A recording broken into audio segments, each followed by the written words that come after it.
Hello dear students, here we are beginning with relations and function. तो relation and function में जो हमारा first topic है it is an ordered pair. ठीक है, तो ये जो ऑर्डर्ड पेयर क्या होता है? ऑर्डर्ड पेयर में N ordered pair is a pair of objects taken in specific manner. अब जैसे मान लो 2,3 गिवन होता है, 2,3 में हमारा जो फर्स्ट एलिमेंट जब कोऑर्डिनेट सिस्टम में देखते हैं तो 2 एक्स कोऑर्डिनेट को बिलोंग करता है और 3 वाई कोऑर्डिनेट को बिलोंग करता है। मतलब फर्स्ट एलिमेंट जो होता है वो एक्स एक्सिस पे और सेकंड एलिमेंट वाई, मतलब ये एक स्पेसिफिक ऑर्डर है। ठीक है, तो जो फर्स्ट एलिमेंट है वो हमारा क्या कहलाता है? फर्स्ट कंपोनेंट, और सेकंड एलिमेंट जो हमारा है सेकंड कंपोनेंट। ठीक है, मतलब A comma B if it is written तो ए हमारा क्या हो गया? फर्स्ट नंबर हो गई और बी क्या हो गई? Second number. और एक बात और है कि अगर ये करली ब्रैकेट में गिवन है ए कॉमा बी तो इसको ए कॉमा बी इससे कंफ्यूज नहीं करना है। This is what? This is actually an ordered pair and this is a set. तो करली ब्रैकेट में तो दिस इज अ सेट और ये क्या है? हमारा ऑर्डर्ड पेयर है। ठीक है, तो Cartesian product of two sets, Cartesian product of two sets में मतलब ए और बी अगर कोई नॉन एम्प्टी सेट्स गिवन है, if A and B are any two non empty sets, ठीक है, then set of all ordered pairs, set of all ordered pairs a comma b, for all a belongs to a and b belongs to b। मतलब first element हमारा किसको belong करेगा? Set ए को, और second element set B को। तो जितने भी ऑर्डर्ड पेयर बनेंगे ऑल ऑर्डर्ड पेयर्स, ठीक है, the set of all ordered pairs, set of all ordered pairs is called the Cartesian product of A cross B. ठीक, क्या लिखते हैं? ए क्रॉस बी, इसको ए क्रॉस बी ऐसे ही पढ़ते हैं। ठीक, तो ध्यान से देखिए, ए क्रॉस बी अगर गिवन है तो ये लिखा ए कॉमा बी, मतलब क्या होगा अगर उस फॉर्म में इसको हम लिख रहे हैं यहाँ से सेट बिल्डर फॉर्म में, तो for all A belongs to A, ये जो ए है ये हमारा फर्स्ट सेट को बिलोंग करेगा और बी किसको बिलोंग करेगा? सेकंड सेट को। ठीक है, first element will belong to the first set and second element will belong to the second set. ठीक है, मतलब क्या हुआ? Set of all ordered pairs. अब देखिए ध्यान से, एक एग्जांपल के थ्रू समझते हैं। ए गिवन है 1 2 3, बी गिवन है 3,4, तो 1 लिया, 1 से अब set of all order pairs, multiply नहीं करना है, क्या करना है? ऑर्डर पेयर बनाने। तो 1 से 3 का 1 3 1 4, ठीक, फिर 2 3 2 4 3 3 3 4, ये बन गया यहाँ से हमारे पास में।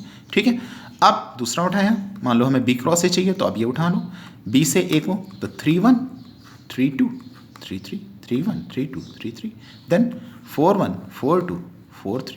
ओके, तो ए क्रॉस बी और बी क्रॉस ए, ये हमें ऐसे मिल गए यहाँ से। Just see, A cross be given है 1 3 1 4 और ये बी क्रॉस ए गिवन है। अब एक चीज तो बिल्कुल क्लियर है कि ए क्रॉस बी हमारा बी क्रॉस ए के इक्वल नहीं है, ए क्रॉस बी क्रॉस ए के इक्वल नहीं है। तो एन ए क्रॉस बी कितने एलिमेंट्स हैं? 1 2 3 4 5 6, 1 2 3 4 5 एंड 6। तो N cardinal number of A cross B कितना हो गया? 6। बी क्रॉस से चेक कर लेते हैं, 1 2 3 4 5 6, ये भी 6 एलिमेंट्स हैं, तो ये बी क्रॉस है। मतलब cardinal number of A cross B cross A के इक्वल होगी। A cross B cross A के इक्वल नहीं है, कार्डिनल नंबर्स इक्वल है। ओके, मतलब number of elements are equal. तो अब एक चीज़ और चेक कर लेते हैं, एन ए क्रॉस बी कितना आ रहा है? 6 आ रहा है। एन ए कितना था हमारे पास? 1 2 3 था, ठीक है, और एन बी 3 4 था, तो एन ए कितना मिल गया यहाँ से? 3। ए सेट ए कितना था? 1 2 3, तो एन ए 3 आ गया, और सेट बी कितना है? 3,4, तो एन बी 2 आ गया। तो अब देखो ध्यान से, हम अगर इन दोनों का मल्टीप्लाई करें, n A cross n B, तो एन ए और एन बी कितना हो गया? 3 इंटू 2 6 के इक्वल है ना। मतलब एन ए क्रॉस बी हमारा n A cross n B के इक्वल है। मतलब n A cross B, cardinal number of A cross B equals to cardinal number of A into cardinal number of B. अच्छा, हम थोड़े से कुछ important points हैं, let's see it. A cross B cross A के equal नहीं होगा, नहीं होगा। कब तक नहीं होगा? जब तक सेट ए सेट बी के इक्वल ना हो। ठीक, दूसरी बात, ए क्रॉस बी हमारा एम्प्टी सेट होगा, एक ही कंडीशन है, जब दोनों में से कोई एक सेट या दोनों सेट हमारे एम्प्टी सेट के इक्वल हो। मतलब व्हेन वन और both A B are empty sets. A cross B empty set के इक्वल नहीं होगा। कब नहीं होगा?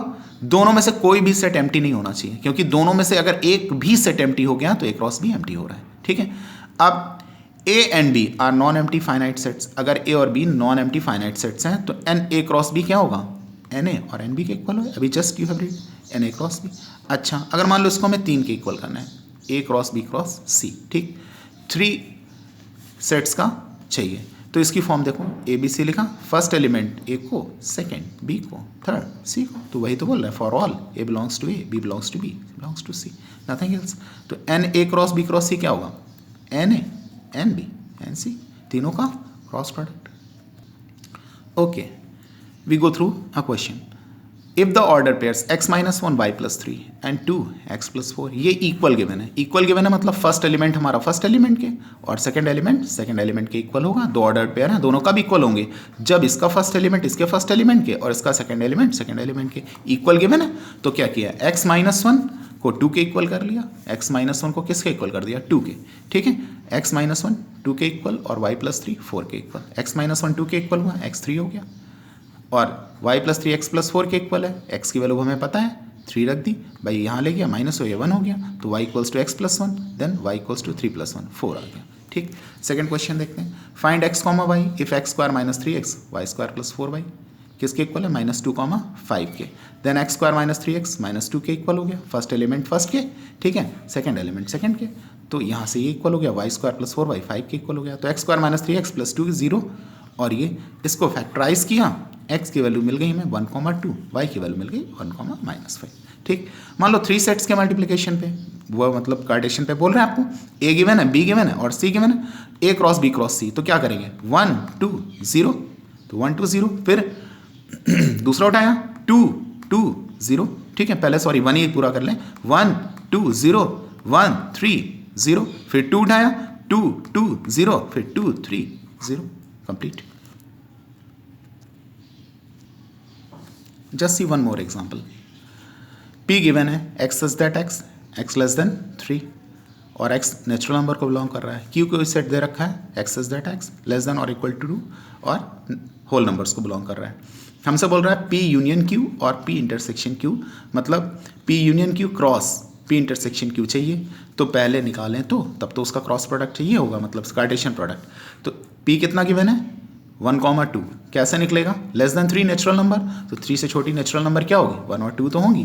होल नंबर्स जो 2 के इक्वल भी हों, ठीक है, 2 और लेस देन 2, तो 0 1 2, मतलब P हमें मिल गया 1 2 और Q मिल गया 0 1 2। तो just see P union Q, तो क्या हो जाएगा 0 1 2 हो जाएगा और इंटरसेक्शन 1, 2 कॉमन एलिमेंट्स आ गए। तो दोनों का क्या करना है, कार्टेशियन प्रोडक्ट, मतलब P union Q cross P intersection Q। तो जस्ट सी 0 से स्टार्ट करेंगे ना, तो 0 1 0 2 सारे ऑर्डर पेयर्स बना लेते हैं। तो set of all order pairs Cartesian product के इक्वल होता है। 0 1 0 2 1 1 1 2 2 1 2 2, ठीक है ना। तो ये मिल गया हमारे पास में, ये पूरा हो गया। ठीक, नाउ जस्ट क्वेश्चंस आर गया, just continue with the question. Okay, that is all.